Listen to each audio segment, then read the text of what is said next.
بعد تخرجي من الجامعة في كندا كنت أحب العلم ودراسة الشريعة الإسلامية. أشخاص كثر أخبروني عن القصيم وبدأت أغرم بهذا المكان، ولذلك قدمت إلى هنا.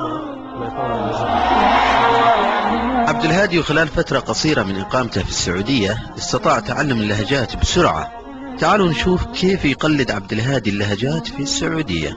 For example, the people in Dammam area, they speak differently than the people in Qasim. The people in Dammam on the coastal area, they speak like the people in the north in Kuwait. So they elongate some words like شلونك, hello wallahi. They don't say رجل, they say ريال, like that. They don't pronounce the jim at all. People in, for example, Abha area, they're like مرحبا ألف, like that. People in Qasim, they're like hello والله شلونك. No, that's the Dammam area. I'm getting confused now. People in south of Buraida, they talk like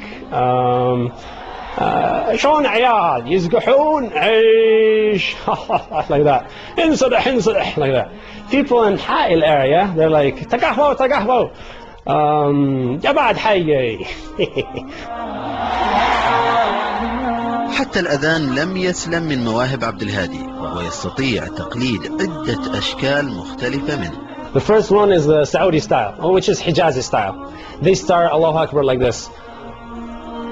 Allahu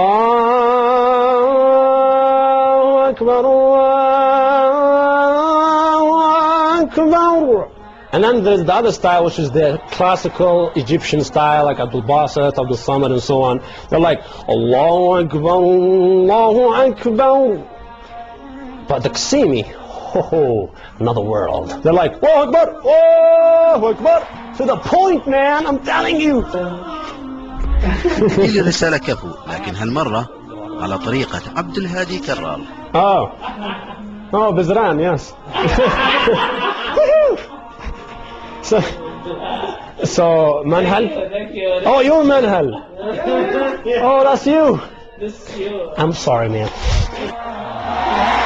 قناة الرسالة كفو all the way. جيل الرسالة كفو.